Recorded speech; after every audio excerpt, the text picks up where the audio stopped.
Buenas noches, esto es Zona Franca, yo soy Daniel Pacheco. La vicepresidenta de Colombia, Marta Lucía Ramírez, muy frecuentemente pone a hablar al país. Generalmente se burlan de ella porque sale con uno u otro comentario desatinado. Tal vez el más recordado fue salir a lamentar la muerte de Belisario Betancur antes de que se hubiera muerto.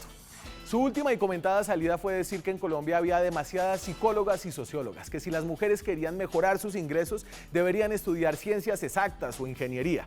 La vicepresidenta estaba en Medellín hablando sobre inequidad de género y quiso dar salidas a las desigualdades de ingresos que viven las mujeres profesionales colombianas.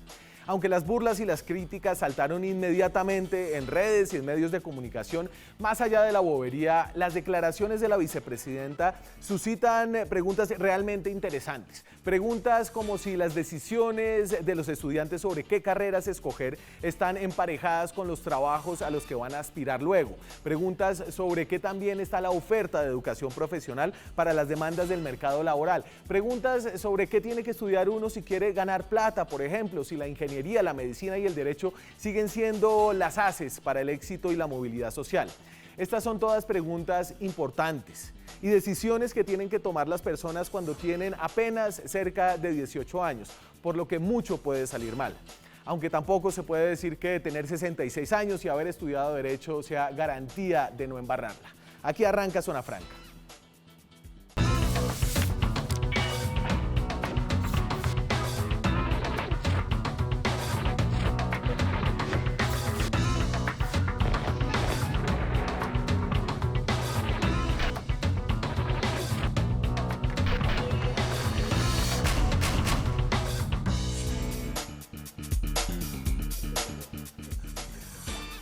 Hoy hablamos sobre educación en Colombia, hablamos un poquito sobre lo que dijo la vicepresidenta, pero vamos a escarbar las preguntas realmente interesantes que hay por fuera de esas declaraciones. Me acompañan dos personas que conocen desde distintos ámbitos el mundo educativo, el mundo de la educación superior y profesional. María Andrea Nieto fue la directora del SENA. En las siglas del SENA, el Servicio de Enseñanza. Servicio Nacional de Aprendizaje. Servicio Nacional de Aprendizaje, que es la escuela técnica y profesional más grande del país. Es la entidad técnica para estudiar carreras técnicas y tecnológicas más importante de Colombia y después del SENAI en Brasil, la más importante de América Latina.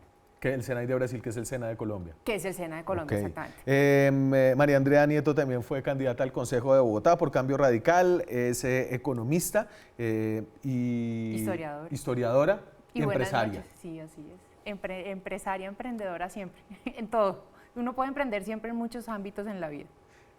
Ángel Pérez nos acompaña también esta noche, también economista de la Universidad Nacional, ha estudiado también administración pública, tiene una maestría en políticas de educación y es asesor en temas educativos, columnista de Razón Pública y la revista Dinero. ¿Qué más, Ángel? No, muy bien, Daniel, aquí pues dispuesto a interactuar esta noche en un programa, en unos temas que son muy importantes. ¿Qué pensó usted cuando escuchó a la vicepresidenta? No, digamos, yo creo que el comentario, en mi opinión, fue desafortunado, porque de alguna manera manda mensajes diversos. Por ejemplo, este año deben estar terminando cerca de 500.000 bachilleres y muchos de ellos estarán en este preciso instante junto con sus familias, algunos decidiendo qué estudiar. Una decisión, la decisión tenebrosa que ocupa el espacio familiar, no solamente es de un estudiante, y en ese momento uno piensa, esta es la decisión más importante que he tomado hasta ahora en mi vida. Sí, de esos 500.000 bachilleres, la mayoría van a tener entre 16 y 17 años, es decir, un momento muy difícil en la vida, no se tiene la madurez plena, y entonces, ¿qué estudiar? Es una decisión que a lo mejor define la vida. Y una cosa muy importante que nosotros recomendamos a los bachilleres y a los padres de familia es que ojalá pudieran todos tener el derecho a elegir una carrera. Yo le puedo decir que exactamente por ahí el 20% de ellos podrán decidir qué estudiar y en qué universidad estudiar. A otros les tocará estudiar donde puedan. ¿Usted cómo decidió que iba a estudiar? ¿Usted qué estudió primero? Yo estudié primero Economía. Ah, ok. O sea, ¿usted no llegó donde sus papás a decirles quiero estudiar historia después de que ustedes...? No, sí. Yo primero quería estudiar ingeniería civil, de Ajá. hecho. Y de la ingeniería civil, pues tengo que decir lo que mi papá me dijo como, pero es más una carrera de hombres. Ajá. Me lo dijo un poquito más sutil, pero ya después de muchos años logro entender finalmente cuál era el mensaje. Y entonces dije, entonces quiero estudiar historia, porque a mí me encantaba la historia desde siempre en el colegio. Dijo, no, tampoco. Y entonces me dijo, no, pero estudia algo que te dé plata. Y entonces yo pensé y dije, bueno, pues de repente economía, como que hice la asociación, como dice Ángela, a los 16 años uno piensa, bueno, pues de repente puede ser economía. Y lo bueno fue que hice el trato que si me iba bien en los semestres, yo podía en un momento dado hacer la doble carrera porque los Andes lo permite. Y así fue. Les voy a poner un dato sobre qué estudian las personas que estudian educación superior, que es la minoría de las personas en Colombia. La minoría en el sentido en que de los que llegan a bachiller, muchos no estudian nada. Algunos hacen tecnológicas, otros técnicas y otros universitarias, que son el mundo profesional, ¿cierto? Y así está la torta de, esto es formación durante el total de matrículas en el 2016, ¿cierto? Entonces la mayoría de la torta en Colombia sí es universitaria. Y ahí podemos discutir ahorita. Ahí es súper interesante el tema de poder discutir esa, digamos, como menospreciación, si se puede decir. Menosprecio. Lo del menosprecio que hay en Colombia frente a la formación técnica y tecnológica. Muy distinto a como ocurre en Alemania y en los países europeos, en donde la formación tecnológica es al revés. El 70% es técnico y tecnológico, sí, y el 30% solamente es universitario. Acá en Colombia hay una forma de subestimar y, por ejemplo, al SENA, tristemente todavía hay digamos, como una idea súper equivocada de decirle la universidad a los pobres, que yo detesto esa forma de mencionarlo. Es una formación técnica y tecnológica, es formación para el trabajo, por eso no está adscrito al Ministerio de Educación, sino al trabajo. Es formación para el trabajo que necesita tener algo muy importante, Daniel, que es la pertinencia, y es estar todo el tiempo mirando cuáles son las señales que el mercado lanza y cuáles son desde los observatorios laborales de las universidades y del observatorio laboral que tiene el SENA, poder diseñar los currículos que sean pertinentes para que los muchachos puedan acceder a formaciones que les permitan ganar dinero. Sobre todo porque el 65% que va a educación universitaria, mucho de ese 65% recibe una educación de pésima calidad, que simplemente tiene el título universitario y que tal vez habría sido plata mejor invertida en una técnica o en un tecnológico. Sí, una gran parte de esa educación lamentablemente es en programas nocturnos, en universidades no acreditadas y en programas que tienen bajo costo en términos de cuánto vale un aula, un profesor y unos elementos básicos. Debo decir que estudiar ciencias exactas, duras, que requieran unos desarrollos tecnológicos como tal, costosos y demás, lo hacen muy pocas universidades en Colombia, más bien las públicas. Y entonces, en general tenemos un sistema universitario, estoy de acuerdo con Andrea, es muy grande, en general es no solamente con Alemania, la mayoría de los países europeos tienen educación técnica y tecnológica importante, pero aquí hay dos cosas que yo creo que son interesantes. Primero, las familias colombianas no tienen un valor por la educación técnica y tecnológica, en general la sociedad.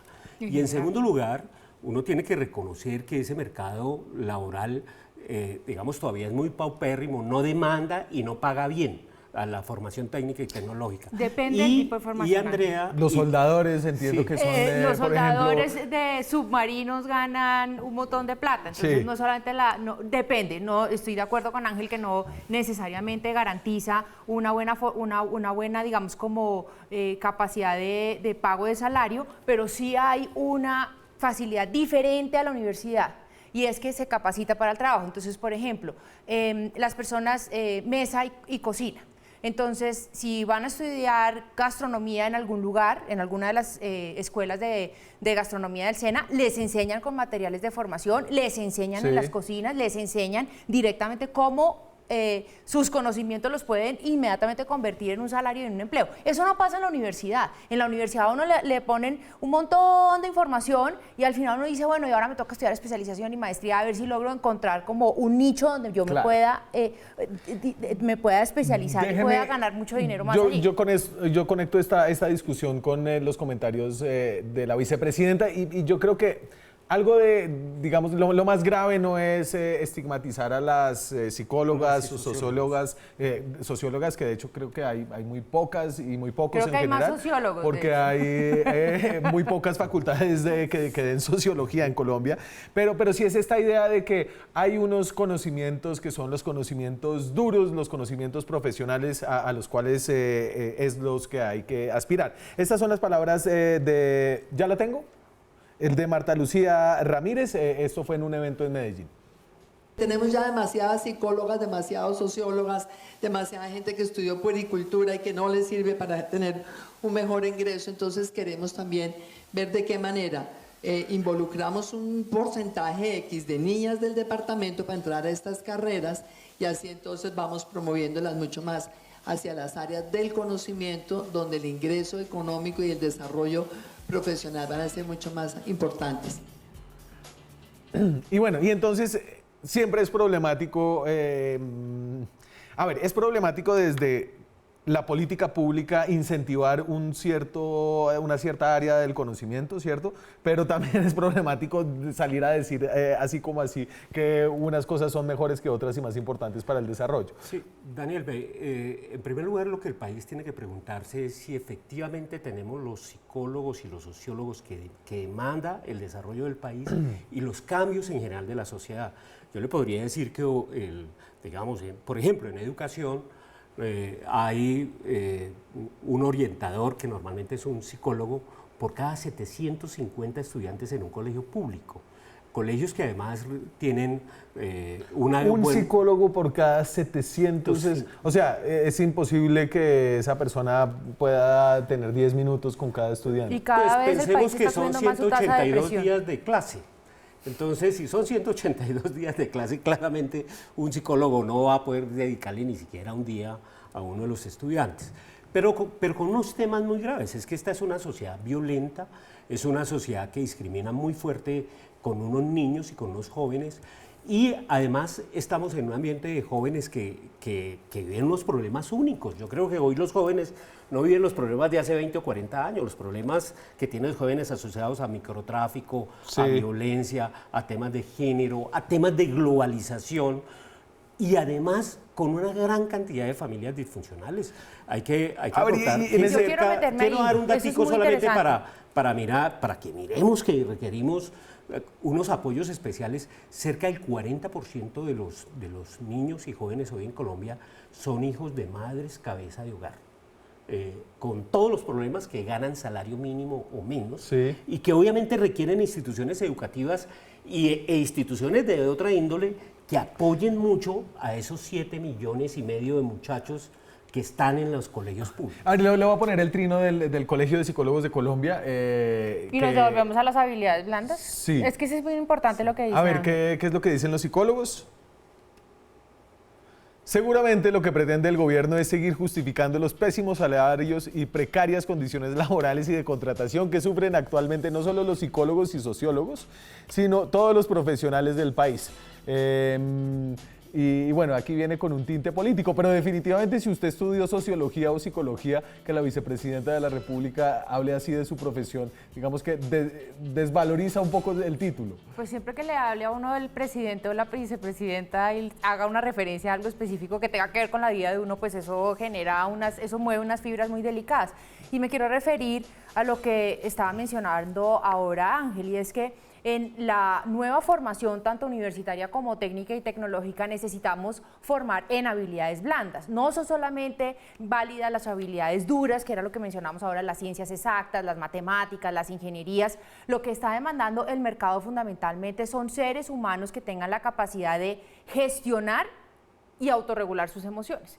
Necesitamos gente, y eso es lo que usted piden. ¿Eso se lo pueden enseñar, digamos que eso le en enseña, educación superior? No, eso sale... se enseña desde la casa, en el colegio, con refuerzo de los psicólogos y de los sociólogos y de las trabajadoras sociales, en un camino y en un trayecto que dura cerca de 13 años, que es el momento de formación de la humanidad del niño. Entonces, en un país que es el tercer país más violento del mundo para nacer, clasificado por la ONG Save the Children. Eso es un drama, nosotros ser el peor país del mundo para que un ser humano nazca, porque está expuesto a todo, a violencia intrafamiliar, a abusos sexuales, a desplazamiento forzado, a guerra. a unas situaciones muy complicadas. Y es el tercer país después de Siria, que yo sé que me están mirando con cara de voy a mirar dónde está la información. No, yo me acuerdo que Save the Children, que es una ONG, es una digamos. ONG muy importante en términos de lo que significa ser niño. Y eso implica, entre otras cosas, no solamente las formaciones positivas y negativas al interior de los hogares, sino lo que reciben en la formación en la primaria y en la secundaria. Sí. Y allí necesitamos más psicólogos que entiendan lo que significa ser humano. Ser humano no es tan sencillo. Ser humano no es solamente estudiar una carrera y cumplir con unos ítems me casé, estudié, tuve un hijo, compré el carro, lo vendí, me fui a vivir a otro país. Eso no es el ser humano. Tiene una cantidad de un portafolio de emociones que hay que saber utilizar, y para eso se especializan los profesionales en la psicología. En defensa de la vicepresidenta, tal vez la malinterpretamos. Ella dijo, ustedes en la W la pusieron de tema del día, digamos que le fue muy mal. Ella dijo, yo me expresé mal. Esta es su explicación de ese comentario. Cuando lo único que estamos queriendo es mostrarle a las niñas que deben acabar esos estereotipos y deben acabar esos mitos de que no son capaces de ser buenas matemáticas y buenas científicas. Sí lo son.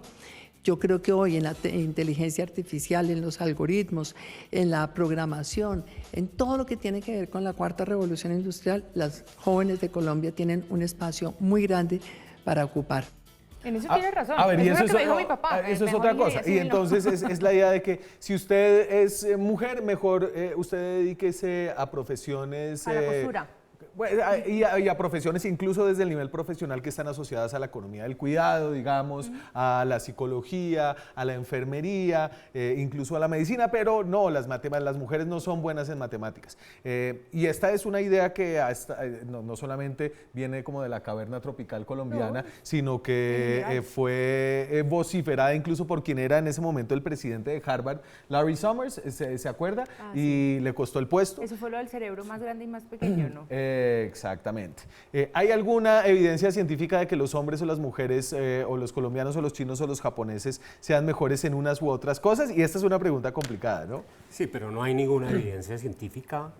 Lo que hay es evidencia de que si un niño nace con un entorno familiar, social y cultural, digamos, más rico que otro, pues obviamente ese niño empieza a tener una serie de desarrollos diferenciados entre unos y otros, que un muy buen sistema educativo debería ayudar a reparar. Porque de eso se trata. O sea, si yo te llego con un niño de 3 años o 4 años por primera vez al sistema educativo y sé que unos niños llegan con atrasos por diferente índole, un buen sistema educativo debería de tratar de resolverlos. Y curiosamente, gran parte de resolver esos problemas se resuelven con los niños entre 4, 5 y 6 años, con un trabajo de padres de familia, que no solamente es responsabilidad de los maestros, requiere de otros profesionales como los psicólogos, los sociólogos, para ayudar a resolver esos problemas de desatraso y en algunos casos ayuda de médicos y del sector salud. Y dos, yo quería destacar que lo que está ocurriendo con las mujeres, el progreso de las mujeres, hoy ya hay más mujeres en el sistema educativo que hombres. En todos los niveles, no solamente en todos los niveles. Porque en básico y medio uno dice, bueno, es que hay más mujeres que hombres, pero en posgrados... Y dos, debo decir que ya, digamos, esa diferencia que había con los hombres, especialmente en las áreas de matemáticas, aunque se mantienen, eso se ha venido estrechando, y si uno hiciera proyecciones por ahí en 5 o 10 años, las mujeres van a superar a los hombres. Yo quiero poner un ejemplo frente a algunas habilidades de las mujeres y del cambio de lo que significa ese paradigma. En el puerto de Buenaventura, que se forman los operadores en el SENA, hay una formación que específicamente es el manejo del descargue de los contenedores y pues ubicarlos en otros sitios. Eso requiere una maquinaria la grúa, con unos sistemas de precisión pues muy finos, muy exactos.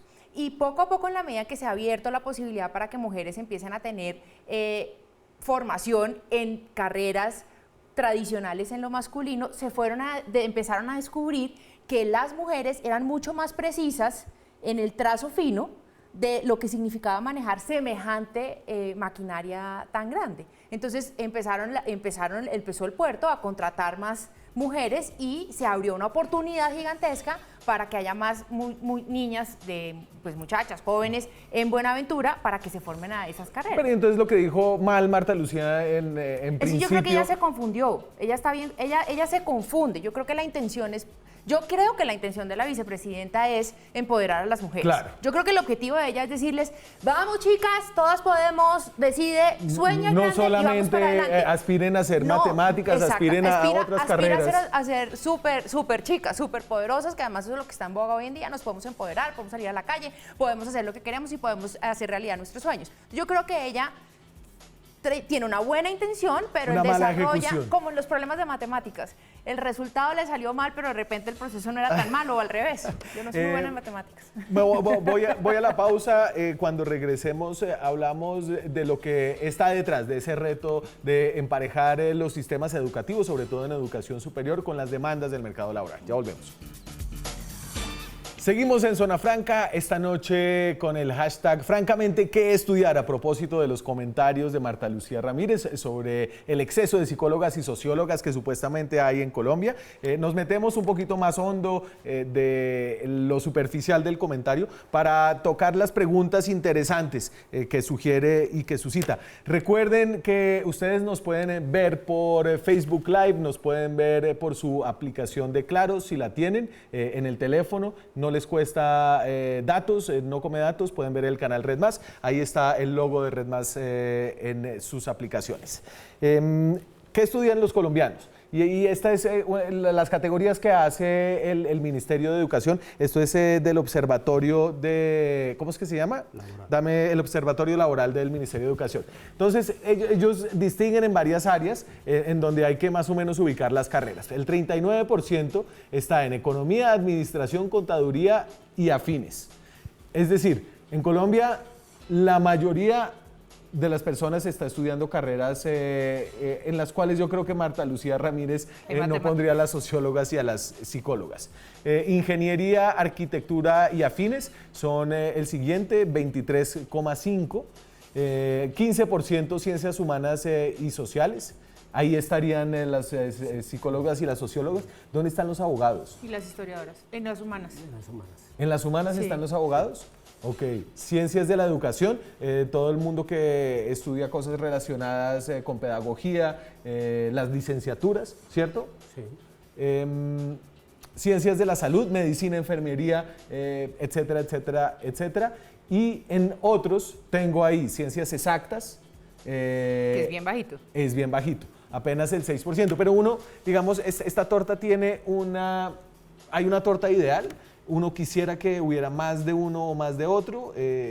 Usted decía, Ángel, ahorita que hablábamos antes de empezar el programa, que lo más importante era que la gente estudiara lo que quisiera. Entonces no habría una torta ideal. No, dos cosas. Una muy buena educación básica, que es como está pensado el sistema educativo, hasta el grado 9º. 10º y 11, los colegios empezaran a especializar a los muchachos en unas áreas, que hubiera muy buena orientación para que ellos definieran qué quieren estudiar. Y parte de esa orientación hay que hablar con los padres de familia también sobre cuáles son las demandas del mercado, cuáles son los costos de las universidades, cuáles son los ingresos futuros, pero sobre todo explicarle a los muchachos, insisto, muchachos de 15 o 16 años, a veces con padres o madres que apenas tienen de nivel de formación primaria y no más. Y entonces explicarles qué significa meterse en una área, cuál es el fundamento de estudio y demás.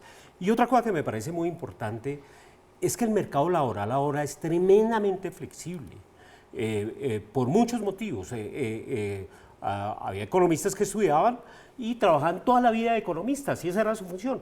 Hoy el mercado laboral implica que usted trabaja 3 años de economista y luego tiene que ir a trabajar a otra área ya en emprendimiento, a lo mejor sin utilizar ninguno de sus conocimientos en economía, pero si tiene una buena formación básica y tiene una buena formación en economía, es probable que rápidamente él se vincule en otras áreas del mercado.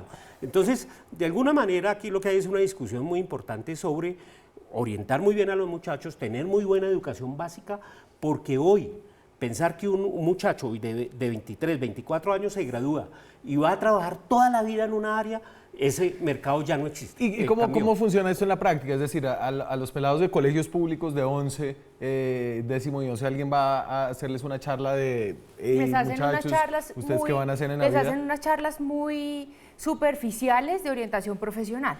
Y es como, les recomendamos que estudien esto, les recomendamos que vean estas opciones, pero no en la profundidad y en el detalle de lo que está mencionando Ángel, que además no debe ser el último año antes de presentar el ICFES y rápido definamos, sino que este tiene que ser un proceso que incluso empieza a determinar las habilidades y las competencias que pueda tener cada niño en el desarrollo desde la finalización de la primaria y el comienzo de toda la secundaria.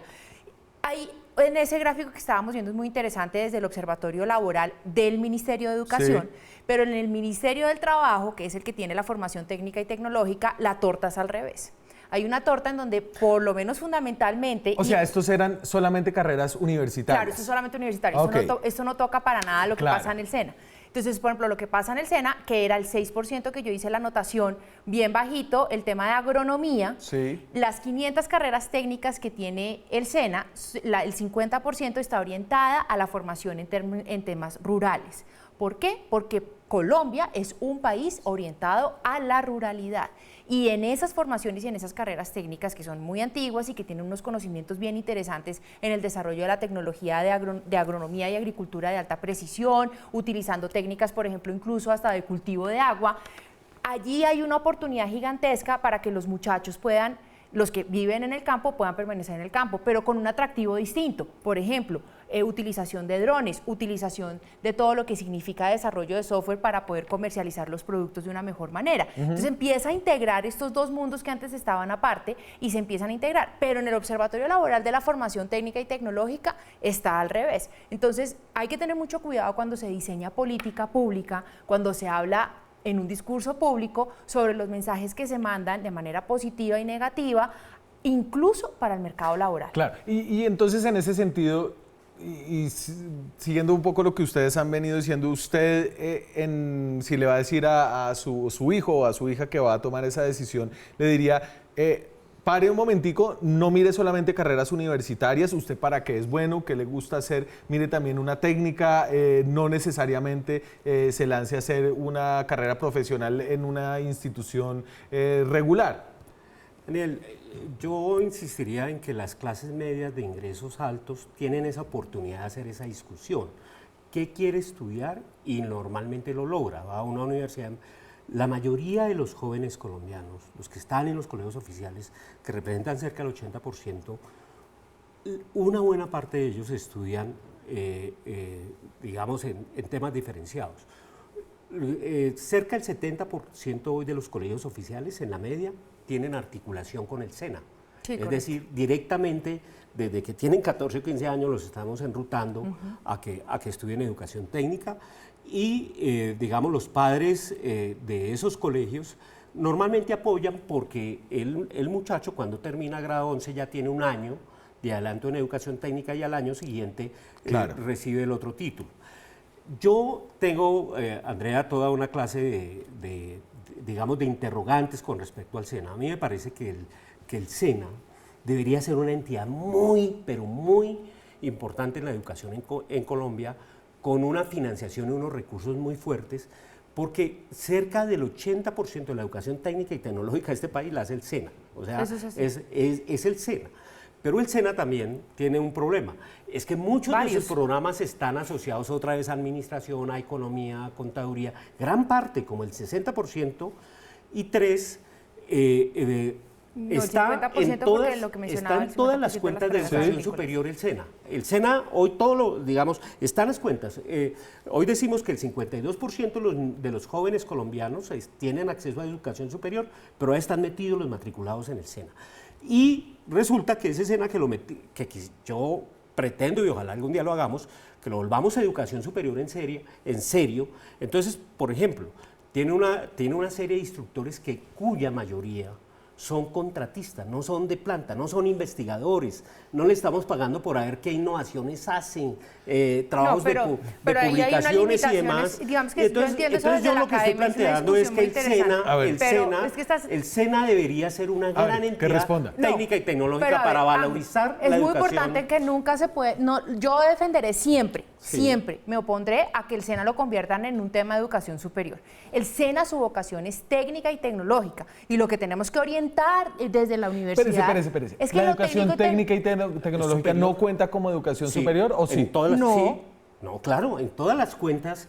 Es más, no quise, pero en la torta, ahí está la educación técnica y tecnológica. En el total de 2.400.000, cerca de 2.300.000 estudiantes de educación superior en las cuentas de Colombia, aparecen cerca de 400.000 estudiantes del SENA. Siempre están ahí. Voy a dejar la duda y no, en este momento realmente confieso confusión. Pero lo que sí en la discusión de fondo, independientemente del número, que siempre es muy importante, yo creo que la formación técnica y tecnológica tiene que tener una mayor profundidad y un mayor respeto desde la formación universitaria y desde las familias. ¿Qué pasa? Que sienten que la formación técnica es algo como de quinta, y no, es extremadamente importante, y retomo el tema de los países europeos. En Europa el 70% de los jóvenes sale a estudiar una formación técnica. Pero lo que necesitamos es hacer que esa formación técnica sea mucho más pertinente, que esa formación técnica sea mucho más orientada hacia las señales del mercado. Y te pongo este ejemplo. Resulta que nosotros tenemos una brecha en todo lo que significa la revolución industrial, que la menciona la vicepresidente, de cerca de 90.000 cupos disponibles de trabajo que la industria TI está necesitando en este momento. Y el SENA no tiene hasta ahora la capacidad para formar a todos los desarrolladores de software que está pidiendo la industria. ¿Cuáles son los problemas que tiene el SENA? En eso tiene muchísimos problemas, entre otros la corrupción, que no necesariamente estoy diciendo de este gobierno, sino de todas las denuncias de anterior. Entonces, cuando la organización del SENA y de una entidad tan importante, con 3.9 billones de pesos, la Fiscalía tiene 4 billones de pesos, el SENA tiene 3.9 billones de pesos para formar a todos los muchachos, y se presentan situaciones como que, por ejemplo, en las cocinas no hay tomates para pelar, no hay cebollas para picar. Allí es cuando empieza uno a tener unas falencias importantísimas en lo que significa la formación. El SENA es gratuito totalmente. El SENA es gratuito. Y entonces, me voy a la pausa, pero cuando regresemos, está claro que los jóvenes pueden estudiar lo que ellos quieran, ¿cierto? Pero no está claro y hay una discusión acerca de qué debe dar el Estado, ya que está dando esos cupos, para que estudien los jóvenes que quieren acceder a los sistemas de educación pública. Hablamos de eso después de comerciales. Tienes toda la razón. Seguimos en Zona Franca. Hablamos de educación superior, hablamos francamente qué estudiar a propósito de los comentarios de la vicepresidenta que ya quedaron atrás enterrados por debajo de una conversación muy interesante acerca de la pertinencia de la educación en Colombia, de la educación técnica, la educación profesional. Usted, si pudiera hacerlo de nuevo, ¿qué estudiaría, Ángel? Seguramente empezaría por estudiar filosofía y luego algo relacionado con matemáticas. ¿De verdad? Sí, de verdad. Me parece que alguien que estudie filosofía adquiere una formación de base en términos de humanismo. Está valorizando mi título, señor, muchas gracias. Yo soy filósofo de la Nacional. ¿Tú eres filósofo? Ajá. Mira. ¿Ve? Yo estudié varias materias de filosofía, pero además hay que tener en cuenta una cosa, y es que para lo que estamos formando hoy, si usted pudiera tomar la decisión otra vez, ¿la tomaría igual? Ok. Me iría para la historia del 100%. O sea, ¿sí? me hubiera insistido en el tema de la historia. Pero quiero hacer un énfasis en algo, Daniel, y es que las carreras que hoy en día con las que estamos formando a los jóvenes están siendo formados para empleos que de repente en 30 años ya no van a existir. Yo, por lo menos en el colegio, aprendí a escribir a máquina, literalmente a máquina, con una máquina que me tocaba llevar al colegio y que tocaba espichar. Si yo hubiera sabido pero ¿y usted en un 20 y teclado? pico de años, un poquito más largos, que en esa época no necesito, y tecleo súper bien. Pero en este momento se teclea así, yo tecleo sin mirar. Tecleo sin mirar, pero hoy en día se teclea así. Entonces, lo que quiero decir es que la pertinencia y la importancia de los observatorios laborales es poder identificar qué es lo que va a ser pertinente tener para los próximos 30 años, porque hay muchos empleos que van a empezar a desaparecer. Claro. Y esos empleos que van a desaparecer van a ser, o no quiere decir que se desaparecieron para siempre, sí, pero van a llegar nuevos empleos. ¿Cuáles van a ser esas innovaciones? ¿Cuáles son esos retos que necesitamos tener? Y yo creo que va mucho por el lado de los desarrolladores de software, de Internet, de las pequeñas cosas, de la domótica, de todo lo que significa esta revolución industrial. Yo creo que la cosa va por ahí. Yo hay con mucho cuidado con eso, por una cosa. Yo creo que los desarrollos de la sociedad generaron una serie de problemas muy graves. Por ejemplo, cada vez conocemos que las tasas de suicidio son más altas, que los problemas de depresión son, hay una investigación reciente del 2019 de la Universidad de los Andes, fueron y entrevistaron a los jóvenes de los municipios más violentos de Colombia, cerca de 160 municipios, y encontraron que el 43% de los jóvenes sufren depresión leve, sí, el 27% de depresión moderada y el 10% de depresión severa. Estoy hablando de municipios rurales, en áreas de conflicto, y yo le debo decir, allá no hay psicólogas, ni psicólogos, No, ni pero ni allá sociólogos. son unos niños que son jóvenes, que han tenido seguramente unas infancias sí, dramáticas, en donde los han sí, violado los papás, sí, los padrastros, sí, los primos, en donde han tenido golpes en los procesos educativos que hasta ahora por fin la psicología moderna por fin está diciendo a un niño no se le pega nunca, porque no hay necesidad de pegarle ni cachetadas, ni pellizcos, ni empujones, ni baños de agua fría para que sea un buen ser humano. Que eso es una idea que hasta ahorita hay gente que es tan bárbara que dice, no, ¿cómo así? Creo que es todavía tema de debate. Ese debate no lo hemos hecho. Ese pero debate no lo han hecho y está debiéndolo Zona Sí, Franca, porque es un debate sí, muy importante decir a un niño pero para ni una- criarlo ni bien, una- ni no, una palma- ni una. no. Hay otros procesos de contención importantes para la disciplina Ok. segura, con apego y con afecto, en donde lo que se requiere es un adulto maduro emocionalmente. ¿Y para eso qué necesitamos? Psicólogos. Venga, yo les voy a dar el dato de los salarios según el nivel educativo y de la vinculación laboral. Y creo que aquí de nuevo, si uno quiere tener más plata, sí tiene que estudiar más. Al menos como está la cosa en Colombia, y eso yo creo que responde un poco a las expectativas de los muchachos por la educación superior. Entonces, en los técnicos y tecnológicos, estos son recién graduados, ¿cierto? Ok. Es el salario Sí, del inicial. primer año, sí. Entonces, salen y se ganan un poquito más de 1 millón de pesos, ¿no? Eso es un poquito más del salario mínimo, pero no mucho más.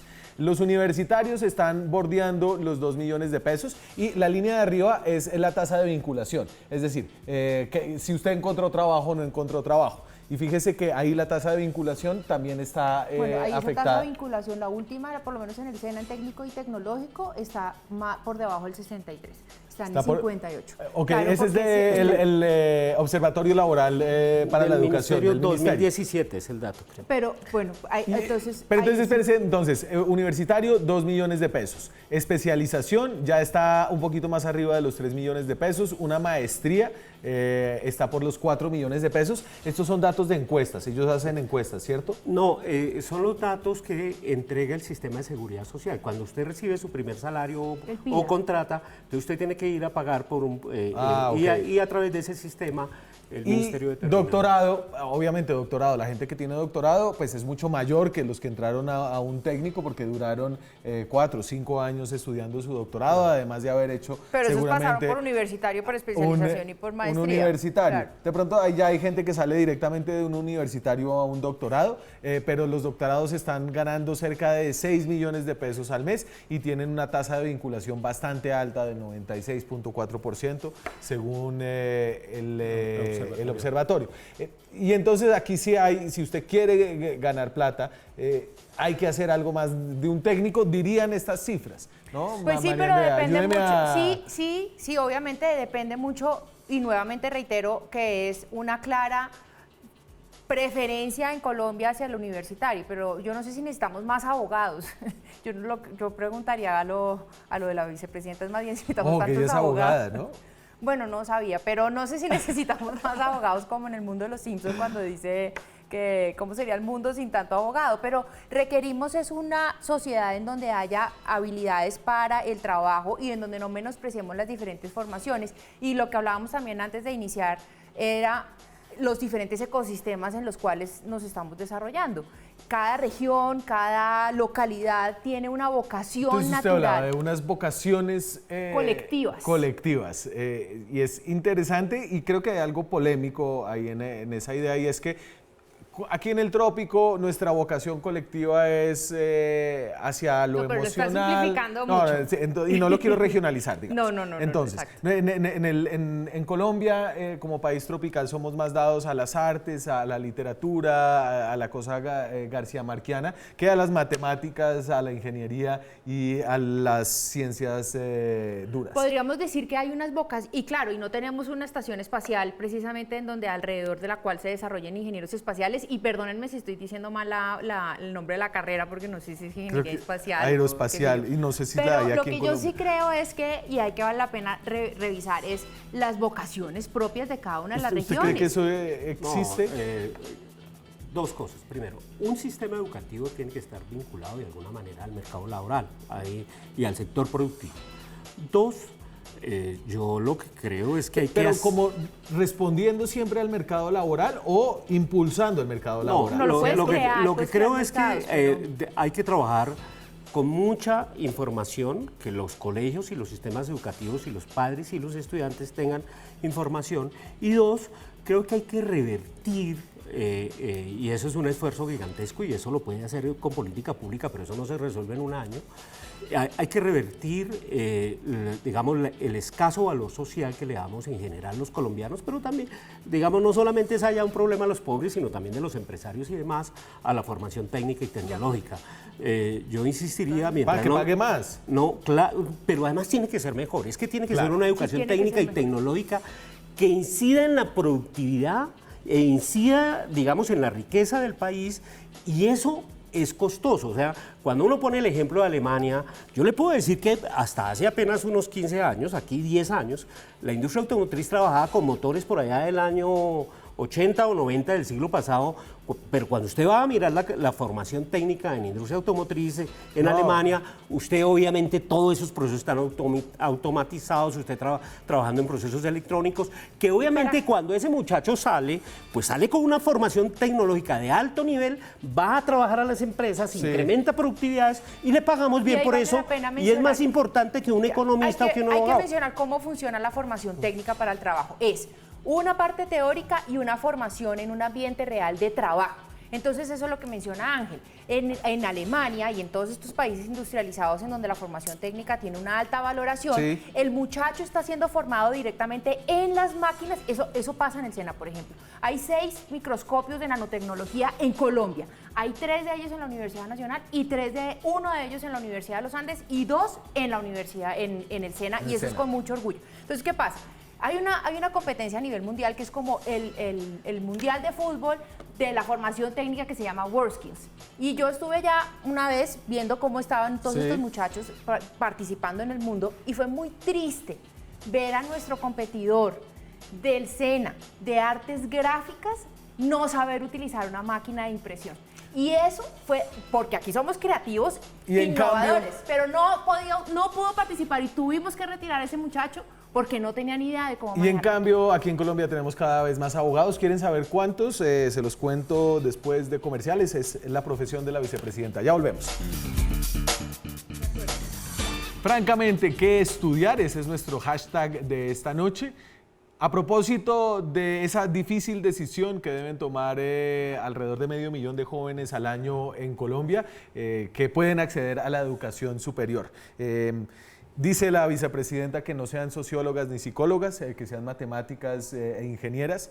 Y esta es todos los abogados. Entonces, en una década se duplicó el número de graduados de pregrado de Derecho. Es increíble, ¿no? En el 2008 se estaban graduando 9,000. Y en el 2018, 18,418. Mucho abogado, mucho. Pues claro, con esta inestabilidad jurídica que hay, pues se necesita poder defender derechos, pero necesitamos más técnicos que tengan la capacidad de innovar y de crear nuevas industrias y de abrir mercados y de ser más productivos, incluso de ser más emprendedores. ¿Cuánto debería ganarse un técnico bien formado o cuánto se gana un técnico bien formado? Un técnico debería estar compitiendo en salario con un universitario, en el sentido de que, digamos, ambas opciones profesionales en la vida deberían de permitir que los muchachos, si deciden ser técnicos o tecnólogos, tengan un salario y puedan tener una calidad de vida, que puedan tener una familia bien y demás, igual que un profesional. Ahora bien, esta información que tenemos acá debería reflejarse en que los muchachos sepan, por ejemplo, a esto habría que ligarle cuánto ganaba un abogado hace 20 años, cuando habían apenas 5.000 o 6.000 abogados, a cuánto gana hoy un abogado en promedio cuando hay 18.000 graduándose año a año. Seguramente ese mercado se ha venido deteriorando, como ocurre especialmente con los temas del área de la salud. Y sabemos que también responden las decisiones de los estudiantes, de las personas que van a estudiar, a esas dinámicas del mercado laboral. Ahí está el tema. Esa es una información que psicólogos y sociólogos en los ejercicios de orientación a los muchachos de 10º y 11, especialmente en los colegios oficiales donde hay poca soporte familiar y riqueza cultural, deberían de proveer. Esa es una información que los colegios deberían tener para los muchachos, cómo se comporta el mercado laboral, cuáles son las demandas y demás. Pero insisto, también qué programas ofrecen las universidades, cuáles son las características de esos programas, ¿para qué? Para que los muchachos y sus familias tomen decisiones informadas, racionales. Claro, porque si ya hay en el tubo 50.000 programadores de software, ¿cierto? En el tubo digamos, del sistema educativo, técnico, universitario, etcétera, etcétera, pues usted también debería pensar, bueno, ya esto se llenó de gente, tal vez es por otro lado, si su decisión está mediada por cosas más allá de su vocación y si quiere tener una buena nivel de vida. Son decisiones tomadas con base en, por ejemplo, informaciones que tengan las familias y los jóvenes de cuáles son las carreras que más están pagando y cuáles van a tener más pertinencia y en dónde hay más oportunidades. Pero indudablemente uno no puede negar que el desarrollo tecnológico va a permitirle, en términos generales, a la humanidad vivir mejor.